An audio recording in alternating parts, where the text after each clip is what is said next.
There are a lot of ways to play retro games these days, but I feel like one of the most accessible form of retro games is often overlooked, and that is retro PC gaming.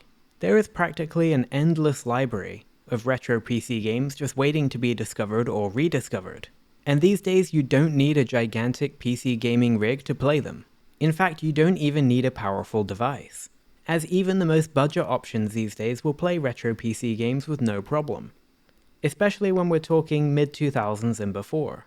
Enter the Chuwi Minibook X, which might just be the perfect, small and portable retro PC gaming device. This laptop has a 10.5-inch screen with an aspect ratio of 16:10 and a resolution of 1920 by 1200. But despite being an absolutely tiny laptop, it does have a full-size keyboard, and a trackpad on board as well. It's a yoga-style laptop that folds all the way in half to be used as a tablet, or you can stand it up in screen-only mode, or tent mode, or whatever else you want.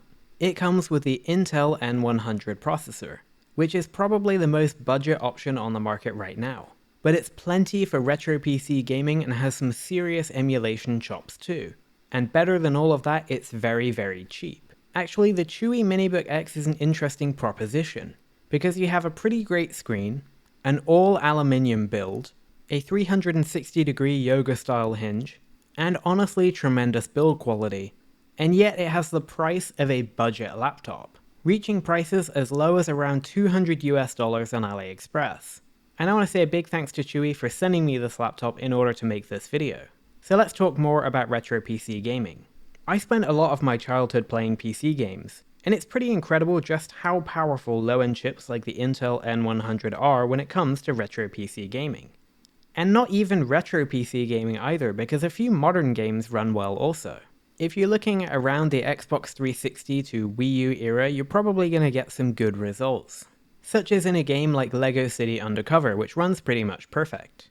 And of course there are any number of indie games on PC that will run perfectly as well. Even though the N100 is a budget chip, I think it's really, really impressive for what it is. And it's a long, long way from the old Atom and Celeron chips that we used to have in budget laptops in the past. I used to sell laptops in Best Buy in the United States, and I used to shudder whenever somebody would choose a budget option. But I don't feel like that at all now. I think the Intel N100 is a fantastic budget chip. Anyway, sorry I got distracted, now let's talk retro PC gaming. And like I said before, there are too many retro PC games to count. And the best thing about them is that they're very, very accessible and very, very cheap. You can get a lot of retro PC games on Steam, for example. Or even better than that, you can get them DRM free on GOG or Zoom platform. And in addition to that, you can pick up retro PC games for a dime a dozen on eBay. For example, you can get something like Battlefield 2 for $4.99, and that's one of the best games ever made. There's any number of explosive and kind of third-party published games, like a lot of the old Sonic games that you can usually buy for 99p or so shipped. Seriously, retro PC gaming is so accessible. No matter how you want to play, whether you want the newer digital versions or the older CD-based versions, pretty much everything is available and available very cheap. You should definitely check secondhand stores, charity shops, thrift shops, and your local retro game shop for PC games too. And then all you need is a mouse, a gamepad, and maybe a CD drive as well. One of my favorite old school PC games is Unreal Tournament 2003. I played this game endlessly as a kid, mostly against bots, and it's just as fun today. Sometimes I think of modern, sweeping, narrative, AAA photorealistic games, but then I think about putting 16 people in an enclosed environment and letting them shoot each other with rockets and lightning bolts. Personally, I'll take the latter any day. Or the former if we're talking chronologically. In a similar kind of vein, this is Star Trek Voyager Elite Force. This game was actually built on the Quake engine and is every part one of those fast, frenetic FPS games of the era. I love the opening level in the Borg cube, because if you fight the Borg with one weapon for too long, they'll adapt to it and it won't work anymore. And if you use all of your weapons too many times, well, you just can't beat them, which is just awesome and very lore accurate. And here's what I consider to be one of the ultimate retro PC games, Star Wars Battlefront 2. No, not Star Wars Battlefront 2. But Star Wars Battlefront 2. Again, you can put on like 64 bots on this game and just have a ball of a time. For something a little slower paced and more relaxing, you might try Civilization 3. This one's of course available on Steam and runs straight out of the box with no problem. While I said it was relaxing, it is at least at the beginning. But when you're on like turn 30 to 50 and you just know that you've lost, ugh. A more obscure title is Sudeki. This is kind of like an American take on a JRPG in a way, and it was actually an original Xbox exclusive for a while, I believe. It was available on Steam up until recently where it got delisted, but you can still find the PC version pretty much anywhere for cheap. It's a really interesting little RPG that I remember jumping into a lot on original Xbox, and I definitely want to check it out again on PC soon.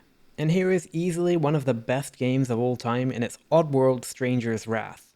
I'm a sucker for games that focus on two different viewpoints, and I love the third person crossed with first person gameplay, along with a unique array of weapons and a really memorable and lovable main character. Also, I love that in this game when you get hurt you just shake off the damage to heal, it's awesome. And maybe this isn't quite retro yet, but here's Skyrim. Yes, that's right, this laptop can kind of run Skyrim. You're going to need to lower all the graphics settings to the absolute minimum. But it still looks pretty much fine, especially for a low-end experience like this, and it runs pretty fine as well. Don't expect a AAA gaming experience and you'll have plenty of fun. And finally, let's take a look at Sonic Adventure DX. This game is or was available on Steam depending on when you're watching this video, but regardless you're going to be able to pick it up for just a couple dollars on eBay. And once again, this is a pretty perfect experience except for the fact that you're going to be flying off the edge all the time, because it's Sonic Adventure DX. So you probably get the idea at this point. All of these old school PC games run without issue despite this being an ultra budget level chip. And the Minibook X is definitely a really tiny and portable and easy to use way to play. But like I said before, the N100 and the Minibook X are not done there. So let's take a look at retro game emulation as well. Now I know it's surprising that I'm not using Linux here, but for this video I wanted to stick with Windows. Mostly because the aforementioned games are a little easier to get going fast. But whenever I play retro games on Windows, I always use Retrobat. Retrobat makes it very, very easy to get going fast. To use it, just go to the Retrobat website and follow the links to download it from itch.io. You can click the no thanks button to skip the donation, but of course you can donate if you enjoy the software. Install the software, launch it once, and then close out. Then right-click the icon on the desktop and click Open File Location. Inside the folder that opens, you're going to see ROMs and BIOS. You can drop your games into the corresponding system folder inside the ROMs folder. And for systems that need BIOS, like Sega CD or PlayStation, you can drop those into the BIOS folder. Then just reopen Retrobat and you'll be jumped into that same emulation station interface, but this time all of your games will be available to play. There is lots of settings and customization available for Retrobat, but I'm not going to cover that in this video. Instead, let's jump in and test out some of these games. For 2D systems, you're not going to have any problem at all. For example, here's Contra on the Super Nintendo. I'm really bad at this game, but everybody seems to like it, so I should probably give it a chance sometime. As you can see, it's running perfectly. Here's Super Tennis on the Super Nintendo as well, and for some reason I can't seem to hit the ball right at all, so I'm just going to move on. Here's Konami Crazy Racers on the Game Boy Advance. This game looks fantastic on the big screen here, and yes, that is Grey Fox from Metal Gear Solid riding a go-kart. Moving up a notch, we have Blast Corps on N64. And as you can see, this runs absolutely no problem. On PlayStation 1, this is Ace Combat 3 Electrosphere, but it's the lame European version. Still a great game in its own right, and again we're running absolutely perfect through Retrobat. Stepping up yet another notch, we have Sega Dreamcast and the only game on that system, Soul Calibur. Okay, I'm just kidding, but it's still one of the defining games of the system. This is actually running in 1080p and it looks absolutely flawless. And you're not going to find the Minibook X with its N100 struggling to play Dreamcast whatsoever. Everything is going to run perfect here. And so here we are stepping up to the next level of emulation, and I was pleasantly surprised at my findings. Starting with Sony PSP. Family-friendly cuddle game Dante's Inferno runs absolutely perfect. This is running at a 720p resolution, but it still looks nice and sharp.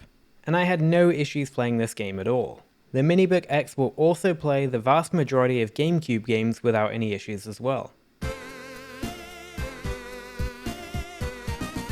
That's right, this budget level chip can play GameCube no problem. However, here we are starting to see some of the slip-ups of this chip when it comes to the higher end games. When it comes to PlayStation 2, there's a huge amount of games that will run just fine, but you're definitely going to find a lot that don't. One game that runs great is Kill Switch. I haven't played this game before, but I'm surprised by how modern the cover system and shooting mechanics are. I should give this game a little more time. And I'm going to go one step further and play some Nintendo Wii. and many Wii games are going to run great on this device, including Teenage Mutant Ninja Turtles Smash Up. This is a very competent platform fighter on Wii, with a terrible roster. But again, we're running absolutely great here on the Minibook X. So my whole point of making this video was to talk about retro PC gaming. And in that regard, I kind of assumed that a budget laptop like this would play retro PC games perfectly. And I'm really happy to say that it does. But if you want a flexible device that can also emulate even high-end systems like GameCube, PS2, and Wii, the Chuwi Minibook X is a great solution. It's absolutely tiny, the screen is fantastic, and the chip is more than competent enough. I do have a few more things to say about it though. One of the most surprising aspects of the Minibook X to me is how usable it is as a day-to-day laptop. The battery life is okay but not great. The screen is absolutely fantastic, and even better than that is the keyboard. Usually when it comes to budget laptops, the keyboard will have a lot of flex and it will feel plasticky and just generally awful. But the keyboard on the Minibook X is absolutely phenomenal and one of the best I've ever used on a laptop. I would say it's even better than my high-end Dell Precision that I use for work. And I think that's saying quite a lot. I absolutely love having a tiny laptop that I can just chuck in my bag and not lug around something big and heavy. Honestly, the small screen and small keyboard is everything I need for on-the-go productivity. However, it's not all perfect either. One huge thing I find to be missing from this laptop is an SD card slot. It is just begging for one, and I'm surprised that there isn't one here. Also, it only has 2 USB-C ports, and that's it. There's no USB-A ports, although I don't mind that, but I could do with another 1 or 2 USB-C ports on here. At least it does have a headphone jack. The two final things I don't like so much about it are the rounded corners of the screen. I just really hate this no matter what device I'm using, and especially on a laptop I find it particularly offensive. So if I were to give Chuwi any advice, it would be for the next iteration to get rid of these rounded corners. And the last thing is the onboard storage. It is insanely slow. So if you're going to buy this laptop, the first thing you should do is buy an NVMe drive and install it instead. And I'm not exaggerating when I say that after installing a new drive, I saw a 7 times increase in read and write speeds on this laptop, which made it boot faster, games load faster, and basically the whole thing just flies now. Outside of that though, I absolutely love this laptop.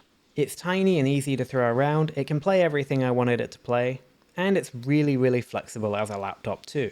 I also think that for the price, the build quality is absolutely fantastic. Anyway, I want to know what your favorite retro PC games are. A game that I really want to install and play again is Battlefield 2, but I didn't get it installed in time to make this video.